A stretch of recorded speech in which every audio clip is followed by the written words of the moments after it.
Welcome to Punjab Technical and Science Academy. Soil Mechanics and Bridge Engineering, Chapter number 5, Short Questions. मट्टी की नफूस पजीरी. Question number 1, soil की नफूस पजीरी की तारीफ करें. Soil में पानी का बहाव या सरायत करने वाला वो पैमाना जिसके ज़रिए ये मालूम किया जा सके कि मट्टी या चट्टान में पानी कितनी आसानी से गुजरता है, मट्टी की नफूस पजीरी यानी परमेबिलिटी कहलाता है. क्वेश्चन नंबर 2, सॉइल में लिमिनार फ्लो की तारीफ करें. ऐसा बहाव जिसमें माया का हर पार्टिकल एक मखसूस रास्ता पर चलता है और दूसरे ज़रात के बहाव के रास्तों को कभी भी नहीं काटता, लेमिनर फ्लो बहाव यानी फ्लो कहलाता है. इस बहाव में ज़रात के बहाव के तमाम रास्ते एक दूसरे के मतवाजी होते हैं. क्वेश्चन नंबर 3, सॉइल में स्टेडी फ्लो की तारीफ करें. बहाव के दौरान अगर किसी मुकाम पर डिस्चार्ज यकसा रहे तो ऐसे बहाव को स्टेडी फ्लो कहा जाता है. क्वेश्चन नंबर 4, सॉइल में टर्ब्यूलेंट फ्लो की तारीफ करें. माया का ऐसा बहाव जिसमें ज़रात के बहाव का रास्ता मखसूस नहीं होता बल्कि तमाम ज़रात के रास्ते एक दूसरे को बार बार काटते हैं, टर्बुलेंट बहाव कहलाता है. क्वेश्चन नंबर 5, सॉइल की नफूस पजीरी के मुतल्लिक डार्सी का कानून बयान करें. स्टूडेंट्स में कुछ ऐसे क्वेश्चंस भी हो सकते हैं कि जो रिमूव कर दिए गए फ्रेश स्टूडेंट्स के लिए हैं, तो आपने लिहाजा स्मार्ट सिलेबस को ज़रूर चेक कर लेना है. तो क्वेश्चन 5 है कि सैरशुदा मट्टी में पानी के तह दर तह यानी लिमिनर बहाव की शरह यानी आमूदी अकाई रकबा में से फी सेकंड पानी का बहाव इसकी आबी ढहलवान के बराह रास्त मुतनासिब होती है. इसे हिसाबी तौर पर यूँ लिखा जाता है कि Q is directly proportional to I. ठीक है. क्वेश्चन नंबर 6, सॉइल की नफूस पजीरी के मुस्तकिल यानी कांस्टेंट की तारीफ करें. ये कोफिशिएंट ऑफ परमेबिलिटी होती है. डार्सी का नफूस पजीरी का मुस्तकिल या नफूस पजीरी का म्यार जिसे कोफिशिएंट ऑफ परमेबिलिटी कहा जाता है, माया की वो औसत रफ्तार है जिससे वो माया किसी मट्टी में बहाव के इकाई अमूदी रुकबा में से इकाई आबी ढहलवान के तहत बह रही हो. क्वेश्चन नंबर 7, सॉइल की नफूज पजीरी पर असरअंदाज होने वाले अवामिल के नाम लिखें. मट्टी में नफूज पजीरी पर असरअंदाज होने वाले अनासिर दर्ज झैल हैं.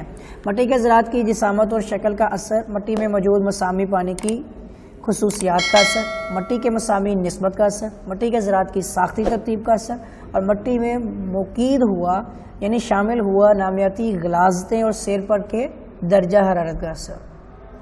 क्वेश्चन नंबर इसमें 7 के अगले पार्ट्स इसमें हैं. आगे मज़ीद जो फैक्टर्स हैं कि जज़ब शुदा पानी का असर भी है, मट्टी के खला के दरमियान गैसों की मौजूदगी का असर और दर्जा हरारत में तब्दीली का असर वगैरह शामिल है. क्वेश्चन नंबर 8, सॉइल के ज़रात का साइज़ और शक्ल नफूज पजीरी पर किस तरह असरअंदाज होता है. मट्टी की नफूज पजीरी इसके ज़रात की जिसामत के मुरब्बा के बराह रास्त मुतनासिब होती है. रियाजी की ज़बान में से यूँ लिखा जाता है कि K = C × D की बेस 10 की होल पावर स्क्वायर. ठीक हो गया. K is the coefficient of permeability. Question number 9, soil के नफूज पजीरी पर वॉइड रेशो किस तरह असरअंदाज होती है. नफूज पजीरी का म्यार K मट्टी की मसामी निस्बत के जज़ुई ज़रबी फैक्टर जिसे E³ / 1 + E के बराह रास्त मुतनासिब है. इस जज़ुई ज़रबी की कीमत में अजाफा मट्टी के ज़रात के दरमियान खला में अजाफा से बराह रास्त मुतनासिब है. लिहाजा अगर मट्टी के खला की जिसामत बढ़ा दी जाए तो माया का बहाव आसान हो जाता है. यही वजह है कि बारीक रेत या भल की निस्बत पानी का बहाव रेत और संगरेज़ों में से ज़्यादा होता है. क्वेश्चन नंबर 10, सॉइल के नफूज पजीरी पर दर्जा हरारत किस तरह असरअंदाज होती है. दर्जा हरारत की तब्दीली यानी डेंसिटी ऑफ आपका जो टेम्परेचर है इसमें तब्दीली पैदा करती है, यानी कि डेंसिटी ऑफ वाटर में. अगर दर्जा हरारत में तब्दीली की वजह से डेंसिटी ऑफ वाटर यानी आबी कसाफत और आपका जो म्यू की वैल्यू जो गाढ़ापन होता है वो तब्दील हो जाए तो density of water divide by mu की कीमत बदल जाएगी जिसका असर नफूज पजीरी पर पड़ेगा, यानी परमेबिलिटी पर इसका टेम्परेचर का असर जो है वो पड़ेगा. क्वेश्चन नंबर 11, मट्टी की नफूज पजीरी का मुस्तकिल मालूम करने के तरीकों के नाम लिखें. मट्टी का नफूज पजीरी जो म्यार हम मालूम करते हैं उसकी कोफिशिएंट ऑफ परमेबिलिटी मालूम करने के लिए हम 10 झैल तरीके इस्तेमाल करते हैं. वो दो तरह के हैं. एक आपका तरीका लेबॉर्ट्री में नफूज पजीरी का मुस्तकिल मालूम करना, दूसरा आपका मौके पर यानी ऑन साइट या फील्ड पर जो किया जाता है नफूज पजीरी का मुस्तकिल मालूम करने का तरीका वगैरह शामिल है. क्वेश्चन नंबर 12, मुस्तकिल हेड में परमेबिलिटी इस्तेमाल करने की मौजूनियत लिखें.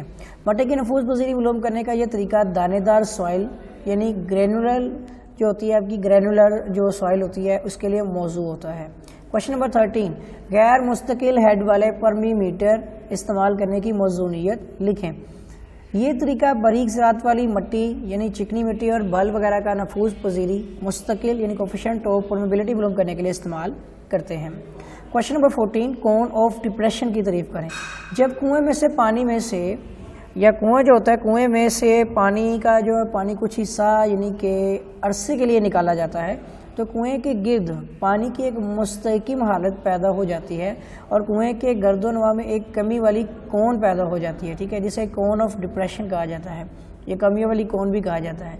Water table question number 15 water table की तारीफ करें। ज़ेर ज़मीन पानी की सतह को वाटर टेबल कहा जाता है, ठीक है। क्वेश्चन नंबर 16 लास्ट जो क्वेश्चन है इस चैप्टर 5 का वाटर बेरिंग स्ट्रेटा की तारीफ करें। ज़ेर ज़मीन ऐसी मसामदार तह जिसमें पानी मौजूद हो पानी वाली तह कहलाती है। तो स्टूडेंट्स अगर आपने मेरा चैनल सब्सक्राइब नहीं किया तो चैनल को सब्सक्राइब कर लें और बेल आइकन पर क्लिक कर लें ताकि आपको न्यू वीडियोस न्यू अपडेट्स जो है वो बार बार आसानी मिलती रहें। Thanks for watching.